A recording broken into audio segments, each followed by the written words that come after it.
Throughout history, nations have used their navies to demonstrate strength on the water. Whether in warm seas or up in the Arctic, controlling ocean routes is essential for any major power. These days, though, raw strength isn't enough. Military forces need to adapt quickly. This means the U.S. military must prepare for many different scenarios, from combat in freezing waters to operations near coastlines and through busy sea routes. How can the U.S. military make sure its troops are prepared to handle anything? Join us as we explore advanced technologies, amphibious strategies, and Arctic training that drive U.S. military mobility. Near Somalia's coast, pirates are clashing with you. Despite facing America's advanced military vessels, these armed pirates keep launching attacks. They've gotten comfortable operating in these uncharted waters. Even though they are outmatched by the Navy's superior equipment and training, the pirates continue their bold attempts anyway.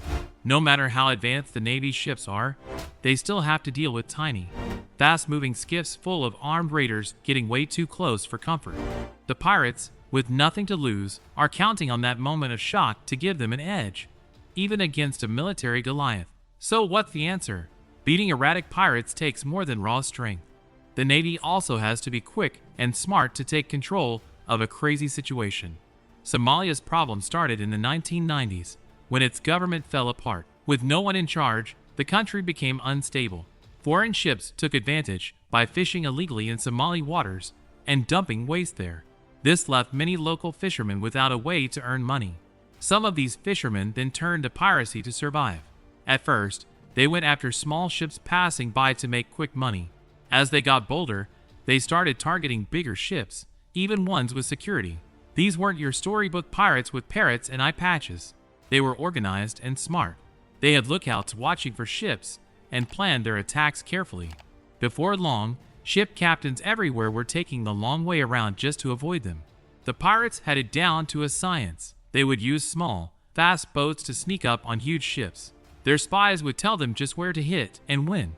Once on board, the pirates would take the crew hostage and demand massive ransoms.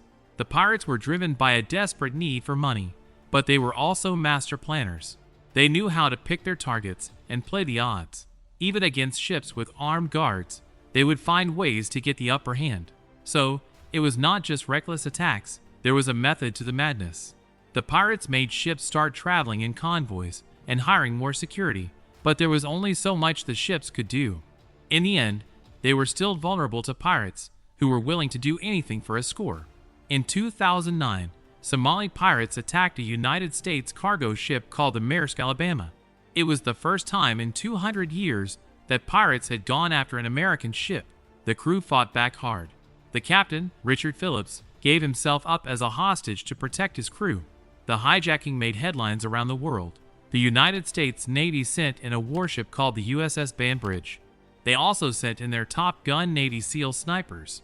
The mission was to rescue Captain Phillips, no matter what. The Navy found the pirates holding Phillips in a lifeboat. The pirates were armed, desperate, and refusing to back down.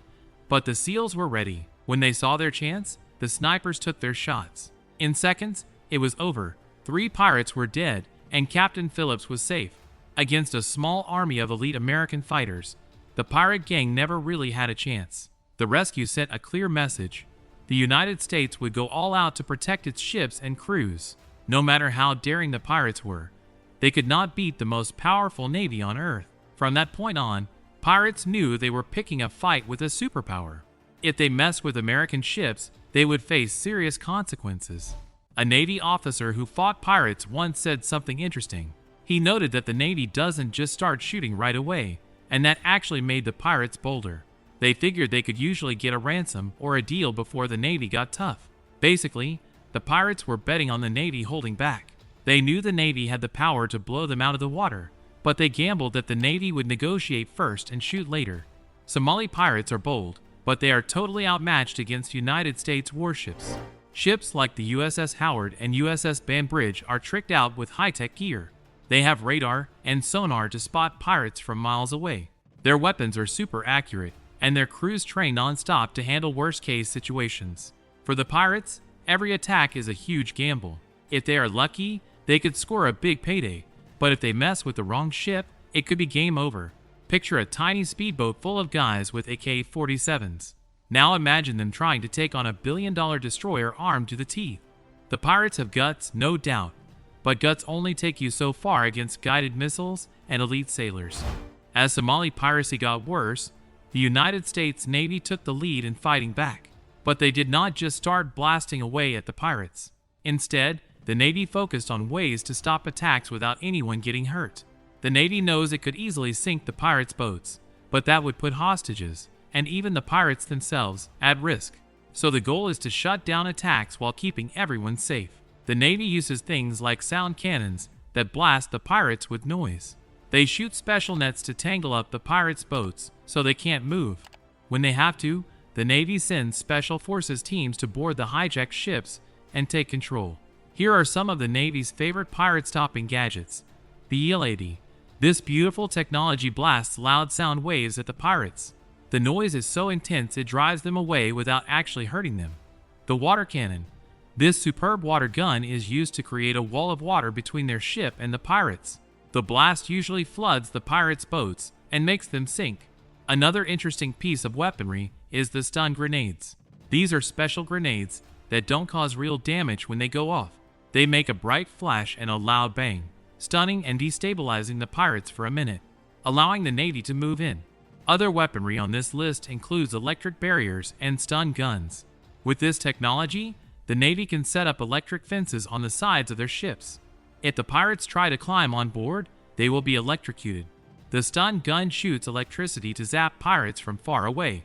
The last item on the list is the laser and light weapons. These sci-fi style weapons shoot intense beams of light. They can temporarily blind the pirates or make them feel like their skin is on fire.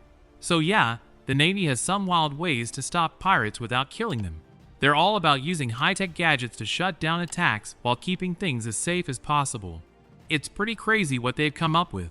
Back in April 2010, the USS Nicholas was out on patrol in the Indian Ocean. The crew spotted a suspicious little boat nearby. Turns out, it was full of pirates.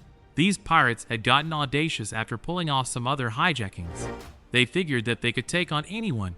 In a move that would come back to haunt them, the pirates took a shot at the Navy's ship. The USS Nicholas wasn't messing around. They fired back and went after the pirate boat. The Navy used its special tools and tactics to stop the armed pirates and capture them. On the boat, they found bullets and extra fuel.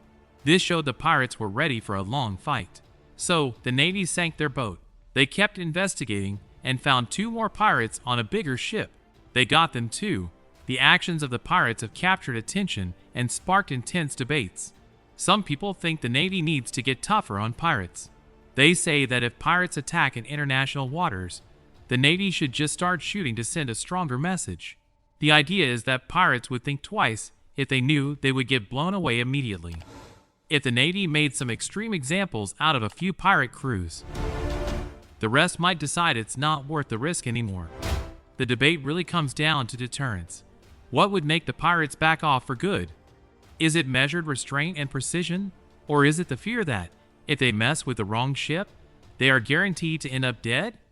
It is a complex issue with a lot of moving parts, but some folks think that if we ever want to see the end of Somali piracy, the Navy might need to put the kid gloves away and start delivering some harsher consequences, even if it means more sunken skiffs and pirate casualties in the short term. The Navy has a different take though. They want to be tough on pirates, but they also want to be humane. The goal is to stop piracy without innocent people getting hurt by mistake. So far, the Navy's tactics seem to be working. There's a lot less piracy than there used to be, and the Navy has kept the oceans mostly safe, all without causing a bloodbath. At the end of the day, the Navy is trying to thread a needle. They need to be strong enough to beat the pirates, but they also want to solve the problem without going overboard and causing unnecessary tragedy. The pirates off Somalia's coast aren't just criminals. They are people pushed to extremes by a broken system.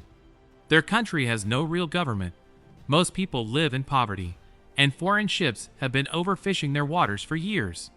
Sure, more military patrols have made pirate attacks less common these days, but that's just putting a band-aid on the real problem.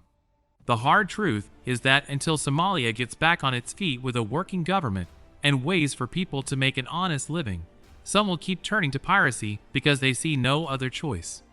The United States Navy stays ahead by using top-notch tech. Take their newest ships, the Zumwalt. These destroyers pack some serious punch. They can launch missiles that fly over 5 times faster than sound. Back in 1991, they started using Arleigh Burke destroyers, and these ships are still going strong today. They are like Swiss Army knives on the water. They can handle threats from above, on the surface, or underwater. A big reason they work so well is their Aegis system, which spots and tracks threats super fast and takes them out in seconds. Fighting pirates takes teamwork between different countries. The International Maritime Bureau keeps track of attacks and shares information with governments. There's also the United Nations Agreement that spells out how countries can work together to catch and prosecute pirates. This helps everyone coordinate instead of trying to handle it alone. Teams of ships from different countries work together to keep key shipping lanes safe, including the Gulf of Aden, Arabian Sea, and Indian Ocean.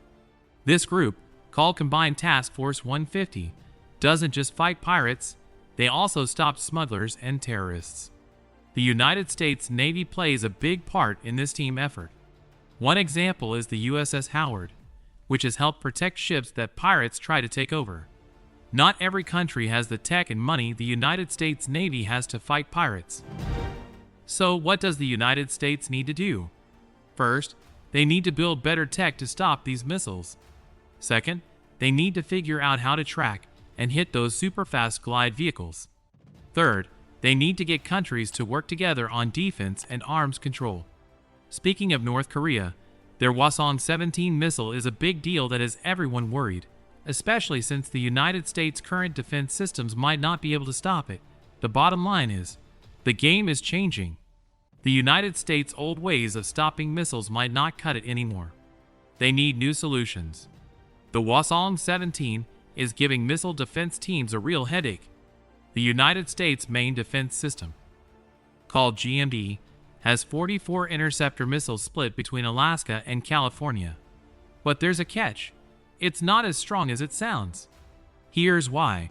The United States needs to shoot 4 interceptors at each incoming missile to have a good chance of stopping it. Do the math, and that means we can only handle 11 attacks at once. That's where things get scary. The Hwasong-17 can carry up to 4 warheads, plus it throws in fake ones to trick defenses. If North Korea fired several of these missiles at once, the United States system could get swamped. To tackle these problems, the United States is working on several new ways to stop missile attacks. They are building better radar systems that can tell real missiles apart from fake ones. They are also planning to put interceptors on satellites to shoot down threats from space, giving them more coverage to protect against attacks. New technology includes laser weapons that could stop fast-moving missiles. Meanwhile, their research teams are developing faster, more agile interceptors to improve their chances of hitting incoming threats. Thanks for watching. While you're still here, click on the link on your screen to check out another of our videos. See you there?